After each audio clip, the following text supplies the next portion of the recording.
I'm still not sure who the real Mets are, but I'll tell you this. They're a little better than I thought. And the Mendoza effect, and this is what's interesting to me. You know, Sal, we talk about how, and this applies to the Knicks, like, well, with Tom Thibodeau, you're locked in, you're invested on defense, and over the course of an NBA season, 82 games, generally teams will take nights off, and if you're locked in, you're going to steal some win. Now, I think this Knicks team is more talented than the team that just kind of, toughens out their way to or defends their way to a playoff spot. But in the NBA, you can steal wins. We don't really think that in baseball. Things tend to level out. But now I'm watching these Mets here, and I'm watching them run the bags, and I'm watching this energy that is now obvious, double steals, coming back from deficits. The play sounds a little different. The Mets, to me, have now already taken on the personality of their manager, which is the exact opposite of the personality they had a year ago. Mets, I'm impressed right now. I just got to tell you, I'm impressed with the New York Mets. Yeah, it's been a season so far, the first 6 games, and I know they won one of those games, but barely, the final game of that doubleheader versus the last 10 games. And for me, I lean that they're closer. Now, I'm not saying that they are what they were the first 6, but I still believe more that they're closer to that than they are the team that has played extremely well. The one thing I do say is they play hard, and I enjoy every second of it here. It's 7-3 against good teams over the last 10 games, beating Cincinnati 2 of 3, the wins in Atlanta. We talked about that. Coming back home, doing it against the Royals again last night, coming back against the Pirates. But I still am not sold that they're that team. Think about the difference. Yeah, they got back to 500, and by the way, I never thought they would. After they lost on opening day and got one hit, I never thought they'd see 500 again. I said that. I'm on record. So did I. Yeah, and then after going 0 for 5, I definitely didn't think they'd see 500 again. So they've proved me wrong, and it has been fun to watch them go out there and compete. I still think, though, they're closer to the first part of the season than they are the 7-3 over their last 10 games. But I never thought that they would find to regenerate from the start. Like, I tend to agree with you. I don't listen. It's going to be a little complicated this year because the Diamondbacks, I don't think you get a wild card with 84 wins. I just don't see it. I think it's very different. I think the Central's very competitive. There's going to be a lot of teams that win a decent amount of games. So I'm not even talking playoffs. I'm not even pushing in that direction. I was imploring everybody last week to just take it easy. Enjoy the night-to-night progress that they were showing you, the resolve and the toughness, and let's not automatically do what we always do. Jump on the air, push this thing 5-6 months down the road and say, all right, let's be so definitive. They're a playoff team. I don't know. I do think they're going to have some months or a month at least. Well, forget playoffs, yeah, right? Yeah. I mean, they should be competing for the playoffs. We went over that last week. Like, whether they make it or not, the predictions are meaningless. It doesn't matter what we think. Now, I hope and expect now, after watching them compete, that they should be competing for a playoff spot. But do you think that they're more what they've been, since the Red Series, or do you think that they're closer to what they were to start the season? Well, I think that I have to say that they're closer to what they've showed recently, because if they weren't, there's no way they recover from that start. I mean, optically, it was gross, dude. It was absolutely repulsive baseball. I remember Bader got the little flare hit. Yeah, him celebrating. Yeah, it was to break up a no-hitter. Yeah, he's acting like you hit one 470 feet, 70 feet on a fly over the apple. The first hit of the game. Yeah, which, by the way, if Morcana would have dove or laid out, maybe he actually catches it. So from that to this. Now, that's not to gloss over some issues. That's not to say that I think the Mets are a playoff team. Again, I think it's ridiculous to go there. But I will say this. I'll say this without any shade of gray. The team that I thought was going to show up this season and just get punked from start to finish has already proven me wrong. Now, it's baseball, so you'll have moments where they go down, you go back up, fluctuations. Look at the Yankees have suddenly lost 2 straight. We'll get to them a little bit later. But I did not know that, or I did not think that they would dig themselves out of this. I mean, they felt like they were going to – I thought they'd win 76 at the start of the season, 76, right. 77. The way this thing looked to start the season, Sal, I'm sitting here saying I think I was a little bit ambitious with that. They felt like more like a high 60s team. They were gross, and they've recovered. And listen, they're not winning 90 games. And if you want me to really answer, do I think they're a playoff team? I still don't. I still don't. But they are better than I thought. I thought they were going to be pitiful. Well, that's why I think it's an interesting conversation, because we could talk about playoffs and all that and spin it forward, or how good we think this team is going to be. But the first 6 games, they looked like one of the worst teams ever. Oof. And then in the last 10 games, They have been 7-3 against very good teams. I believe every team that has a winning record. Yeah, Yes, even Cincinnati 100%. 9-7. Yep. Obviously Atlanta, Kansas City, say and the now Brewers? Pittsburgh. You say the Brewers too? No, because they lost to the Brewers. I'm saying over the last 10 games, the teams. Oh, I got you. I think you meant just teams they played. They've Gotcha. beaten them in all. Yep. Yeah, whatever. But the point is, 7-3 over a 10-game span against those teams. That is more than a playoff team. That's a team that's going to contend for a division. So are they that? And a surefire playoff team, or closer to the start, which was god awful, but I think they're going to be better than that, certainly. And they've shown resiliency, which I think is it's the greatest thing that you could see. The team already overcame adversity after the 0-5 start. They overcome adversity. They barely get that win, the final game of the homestand, the opening homestand. Then they go on the road and recoup and recover their season and go out there and right the ship to a point where they're already back to 500 at 8-8. Like, if you would have said, I never thought they'd get to 500, period. I'm stunned that they're 8-8. Let alone, a week later. The fact that they follow it up and go 7-3 over the last 10 games. So it's been impressive, but I'm still not sold. I love the fight. I love the energy. I love that they do a little bit of everything. You're right about Mendy, all those things. Mm-hmm. I'm still more toward the team that was the team that we saw to start, or at least closer to that than they are to the team that has gone 7-3 against these good teams over the last 10. Now, BT and Sal on the Fan, 877-337-6666. Brandon Tierney, Sal Licata, inside of our Town Fair Tire studio. Friends at Town Fair remind you that you always get the guarantee lowest price on name brand tires from Connecticut to Maine. Nobody beats Town Fair Tire. Nobody. I'll tell you this much before we get to these calls. So, again, I'm not stamping them a playoff team. I think that's ridiculous. And if you want to do that, by all means, you could call us up and do it because at least you have a little wind at your sails to at least take that position today.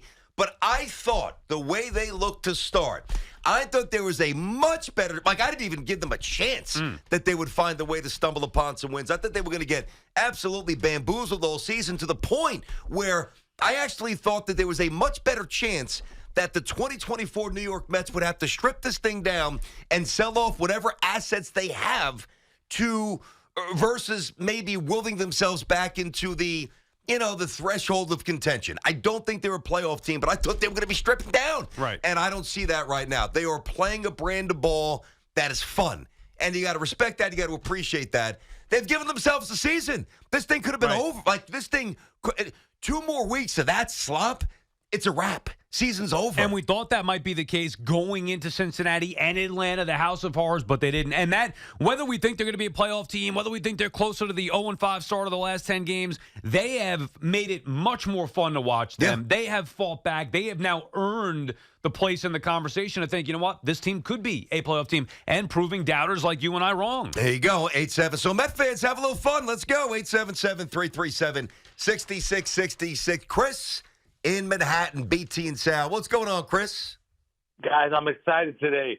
Sal, I'm in simpatico with you, but when you predicted they're not going to see 500, I got so mad. But here we are, right?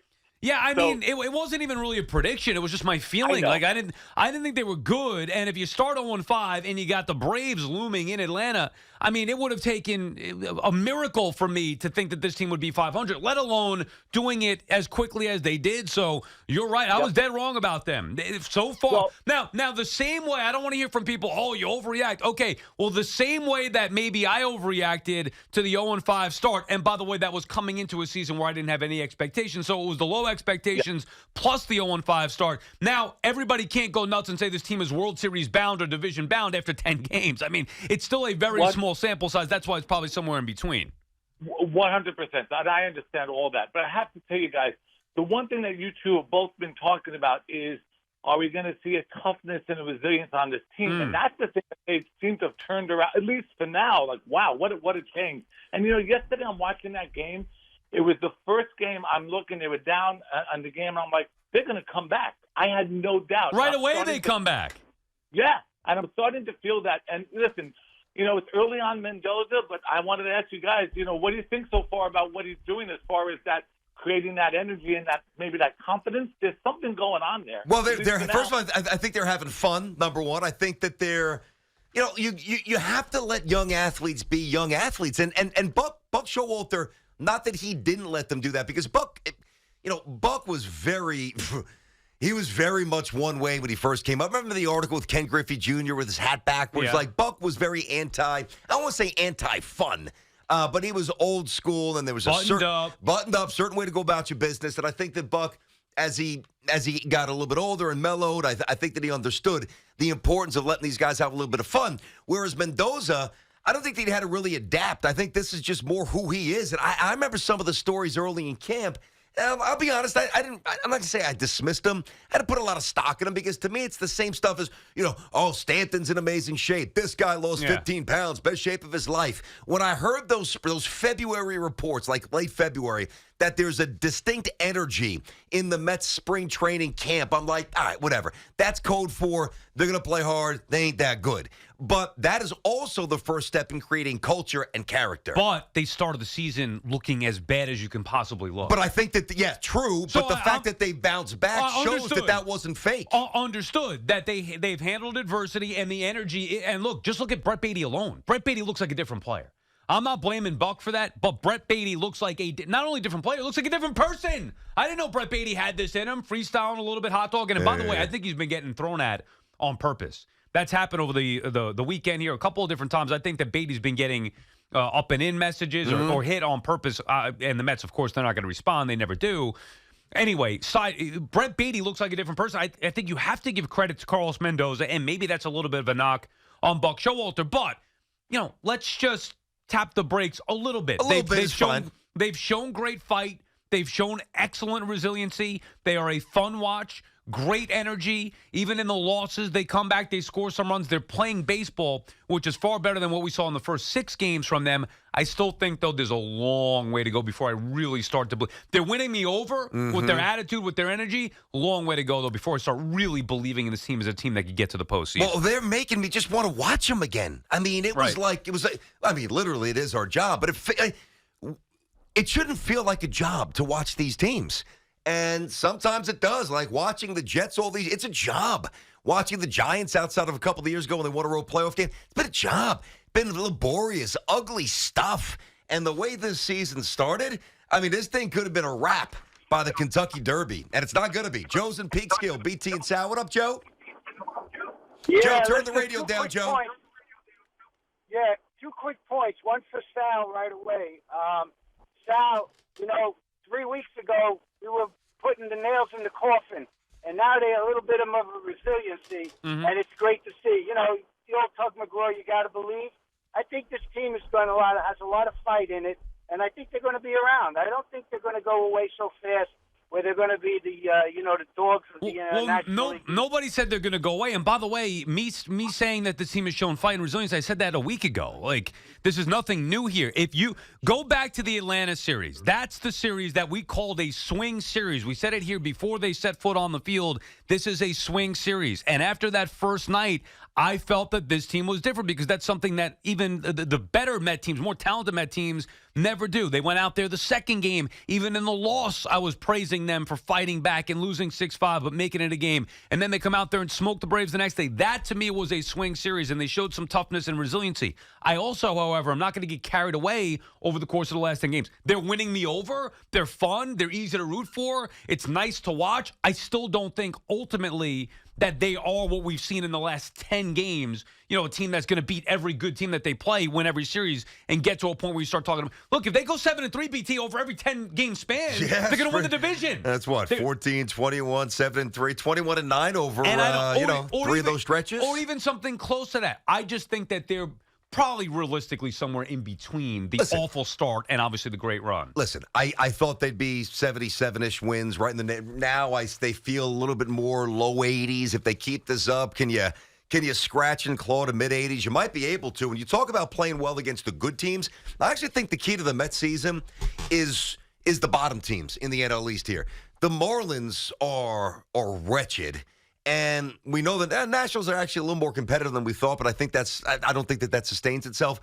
And back in the day, used to play teams 19 times. Remember that? Yanks would fatten up on the Orioles 19 times. So you're going to play, it's now 13, as you know. So, 26 games against the Marlins and the Nationals. If you want to really be a wild card team, because you're not winning the division, nobody's saying that. You're not winning the division. You want to be a playoff team?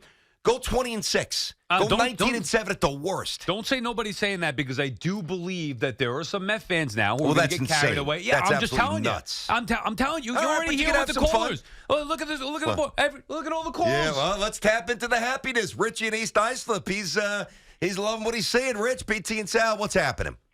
All right, listen. When you come back from Florida, you come up into New York, and it's 40 degrees, and I know you guys will say, every other team's doing it too. It's a misery. Your mindset's in a misery. So they fell a little far behind. Just two things. One, give me, outside the Dodgers and Atlanta Braves, and maybe, I don't know if the Reds, who has a better lineup in the National League than the New York Mets do? I think the Phillies do. Come on. Myself. Okay. All right, I'm sorry. So throw the Phillies instead of the Reds. Okay. Maybe we're fourth or fifth, right? Now throw in the new. No, I think the Padres do. Personally. What are you basing it on? Are you basing it on paper? I mean, whoa. If you hold on, Richie. If you like the lineup coming in, where were they the first 6 games? I mean, they've only played 16 games. 6 of them, they didn't get it. No. You're not listening. Into freezing, miserable weather. Okay, so we're going to throw Nobody out. wants to play in Right. it. So, but here's another thing. Now they got the closer back, right? Yeah. We don't even have our starting. How'd their opponents play in that freezing, cold, miserable Mauricio weather? coming back this year or not? Is he coming back this year, Mauricio? Who? Mauricio. No. I don't think he's back. Man, Mauricio. Right, jeez, sure. what do you? Okay, I wasn't sure. I was just asking. Rich, right? Whatever. I don't mean to just hang up on you like that. You're going all over the Mauricio. What are we doing here? Hoff, you had a little something, bud? What's happening? I'm not trying to say that, this team is going to be championship or bust team, but I will say this much. Okay, this is the Mets that I expected to be playing all season long. Yeah. And there's 2 players that have not started playing yet for this team. Yes. Kodai Senga, JD Martinez, 86 wins. I mean, I got to tell you, at least. He has been positive. So I'm not going to stomp on that. We all have receipts and we all have track records. He's been, but he's also always positive. But he has been positive. And I got to tell you, as we're talking about what's happening now with the Mets, let's at least envision a world of a productive Martinez and Senga. How much could Christian Scott that change? Christian Scott, who's got sick numbers up in Syracuse, potential AAA. trade at the deadline. Forget trading Pete. They're going to go trade. Maybe get another pitcher. Maybe get a bat. Listen. There's days where you dream and you sound like a fool, and it's like, come on, it's delusional. Today's you want to dream a little bit, you want to push a little favorably for the Mets. I'm even doing it. Maybe Lindor starts to hit 200. Yeah.